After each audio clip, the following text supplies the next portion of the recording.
Hello and welcome to Weekending. On the episode today, we speak to the creative director of the iconic jewelry brand Misho. It has been sported by many celebrities, including Kim Kardashian and Beyonce. And Aditi Rao Hydari collaborates with Hyderabad-based brand Cancelled Plans.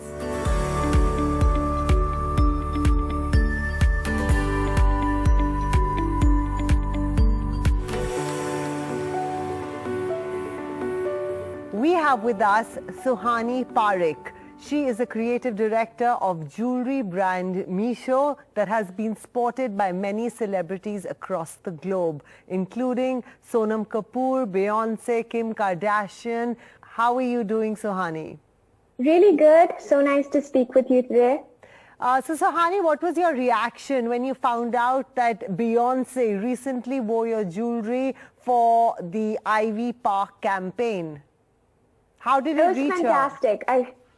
It was actually amazing because I loved Beyonce's work. I love her style, and I feel like it was such a stunning campaign in general. So it was really nice to see not just one of our pieces, but two of our pieces being featured.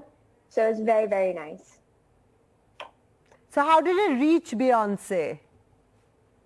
So I feel like a lot of designers right now, we basically work with celebrity stylists.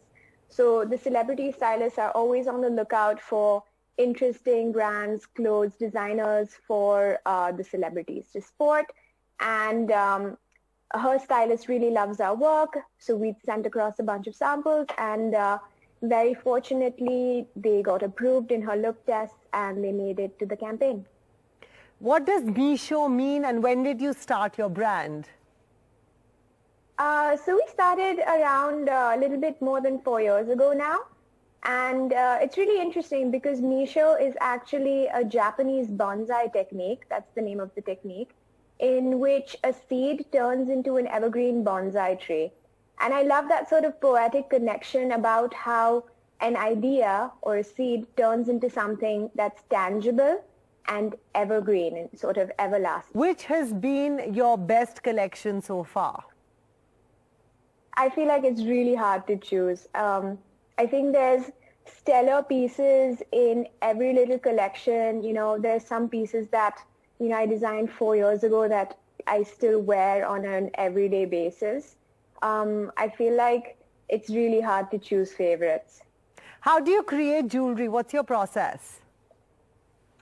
So I do a lot of sketching, and like I said, because I trained as a sculptor, I do love to prototype with materials as well. So I'll have like metal or wax or resin and sort of, really get dirty and construct all these interesting pieces. So it's a bit of a combination. You do lots of sketches, but I do love prototyping in real time with 3D materials as well. And which materials do you use? So our jewelry is predominantly made from bronze, sterling silver, and we do things with gold as well on occasion. But I feel like those are the two materials I work with most often. All right. And you have been spotted by so many Indian celebrities as well as international celebrities. At which moment did you have an aha moment? I don't know. I don't know if I've still had my aha moment. I feel like it's definitely amazing to see your work being appreciated by amazing, iconic women from across the world. It's amazing because I feel like these are the kind of women that have access to any kind of fashion or jewelry that they might want. So I feel like, that being said, to see someone like a Kim or a Kendall actually wear one of our pieces, it's very special because they're picking the piece for the design. And I feel like as a designer, as an artist, it feels amazing to see your work being appreciated. Internationally, where is your jewelry available? So we stock worldwide. We're in maybe 20, 25 different countries now. And we retail with Matches Fashion. We retail with Selfridges. We're going to be launching with Lane Crawford in Hong Kong and China soon. So a little bit all over the world. That is fantastic. How have your sales been during the pandemic? I feel like we had moments that were slower, moments that were much better, but I feel like it really depends on, I don't know, it's been an interesting year because I feel like people were really looking at sort of purchasing pieces that were meaningful. And I feel like that definitely is something that we have in our jewelry. So we've actually had, we've had a good year with people constantly reaching out to us to customize things that are meaningful. Take us through some of the pandemic-inspired jewelry pieces that went viral. So I'm actually wearing one right now. You can see it here. They're called the Pebble Pods, and they're basically earrings that are designed to hold your AirPods in place and also look fabulous when you're wearing your AirPods. So the idea actually came about somewhere midway through the pandemic where, work started to take off again and there were things happening, and I found I was always on a Zoom call, always, on a WhatsApp call, and you kind of have that moment where you want to look nice, and I started reaching out for my AirPods because obviously it's very convenient to speak with. But this was the issue I've always faced with my AirPods. They'd always fall off. They might not always look nice with the earrings I had on. And like a lot of us through the pandemic, I decided, I'm going to get into shape and then go start jogging. And again, I found myself sort of reaching out for my AirPods, but there was always this fear that, okay, it's going to slip off. They don't sit well in my ears, etc. And one day I just sort of thought about it and I was like, why not create a pair of earrings that actually hold them in place and have a multifunctional sort of role where they not only hold them in place, they also sort of slip. If your AirPod slips off, the earring almost catches it so you don't lose them. And again, there's the aesthetic part as well, because a lot of the times I felt like my AirPods and my earrings they wouldn't go. It's like a fight. Like, should I wear earrings today? Should I wear my AirPods today? So the idea was to create a seamless design that actually incorporated all these different elements. You got married recently. What inspired you to tie the knot in the middle of the pandemic? Yes, I tied the knot with my boyfriend of 10 years. It was really special because actually 2020 was our 10-year anniversary, and I guess somewhere we had in mind that, it'd be really nice to mark the moment and get married. And then, the pandemic happened and plans sort of got postponed. And then halfway through, we decided, let's just do this because I feel like we wanted to mark the moment. We're going to mark the moment. Thank you so much and congratulations on your brand.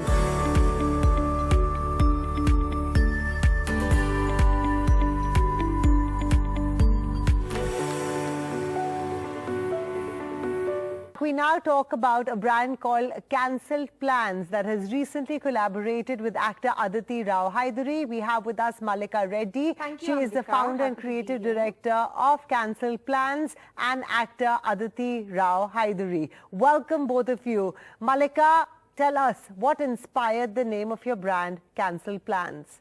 Yeah, the name Cancel Plans we kind of came up with because we wanted to cancel the plans of all the waste that goes into the oceans and landfills and create a new plan and create a new life. And it comes from the idea that you cancel plans to make room for something even better. And there's this John Lennon quote that inspired us, which is life is what happens when you're busy making plans.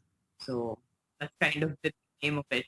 And as a brand, what we do is we collect waste from factories that are discarded tons and tons.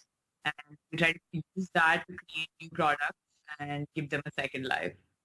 Aditi, why did you decide to collaborate with Cancelled Plans? So I'll tell you the simpler reason first. And I would say it's the more honest reason. But of course, there's a larger, there's always something larger at play in these situations. But the simple reason is I was in Hyderabad during the lockdown, and the first 3 months were quite a harrow for everybody.